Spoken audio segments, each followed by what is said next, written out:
transition on Valley Free Radio, a special edition tonight, 9 years after 9/11. We're doing a special September 11th edition, and we have our guest Bob with us tonight, who is involved with architects and engineers for 9/11 Truth.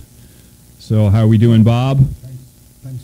I'm trying to figure out which mic you're on here first. We'll get it figured out. Cool. Thanks for having me, man. Looking forward to having a little talk. Absolutely.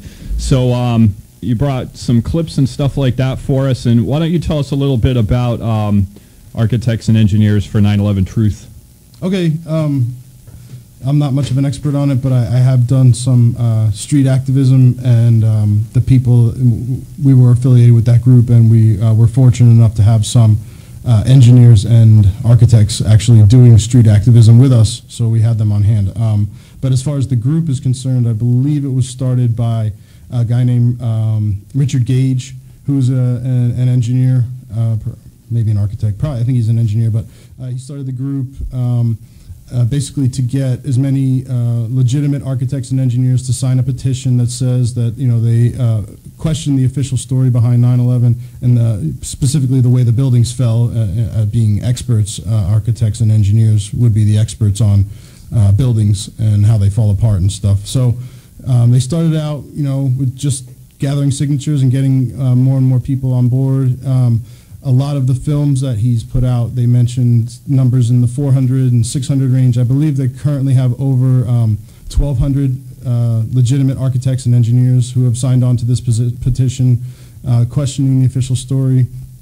And the NIST report, National Institute of Standards and Technology, which is a government agency that produced the official report as to why the buildings fell. And we'll talk a little bit more about the NIST report and the Popular Mechanics article that followed it a little bit later.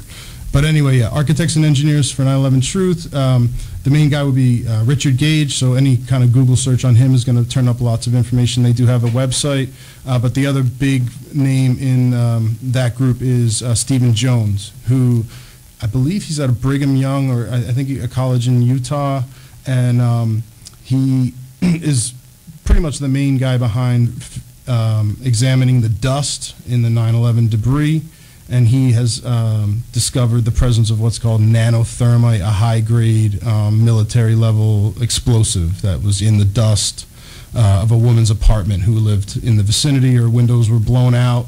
She was eventually let back into her place. She scooped up the dust and sent it to Stephen Jones, and he did the analysis, and there's a really high-level referee journal, you know, critically, whatever, you know, an official scientific report that proves the presence of nanothermite. Right. So that's about all I know about architects and engineers for 9/11 Truth. But they're a great group. But there's so many other groups just like that. There's Pilots for 9/11 Truth, which, you know, I highly recommend them, checking them out. They've done a lot of work as far as looking into what's happened at the Pentagon and the flight paths there and stuff. And also recently, I believe there's Firefighters for 9/11 Truth. So the groups are out there. Right. And you and I both attended some of the films this past weekend at the Media Education Foundation that they were doing on, actually on 9/11 on Saturday.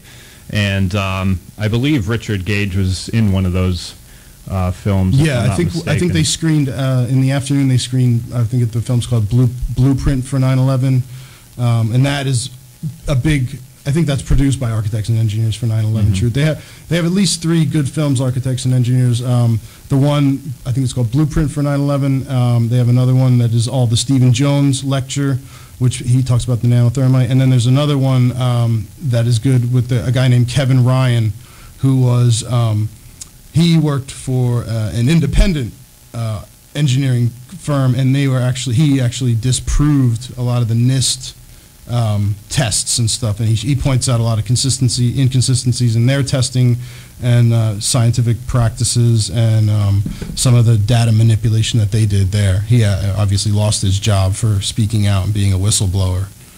Right. And so as far as the official report goes on 9/11, do you know if there was any kind of analysis done to find out about explosives or what was in that dust, or was everything just mopped up and...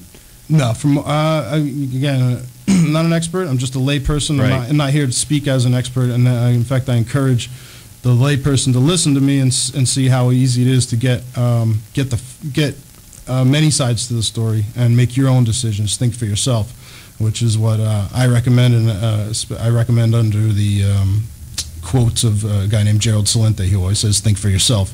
But the regular guy can look into this. You can have an opinion on this issue, and your voice does matter. Speaking about that locally, if anyone's interested, and I hope I'll mention this again, there is a meetup group. If anyone's familiar with meetup.com, it's called Valley 9/11 Truth, and anyone who's in alliance with the questioning the official story is more than welcome to check us out on meetup.com and join. There'll be upcoming events. We post events on meetup.com. All right. I want to thank you for listening. You're listening to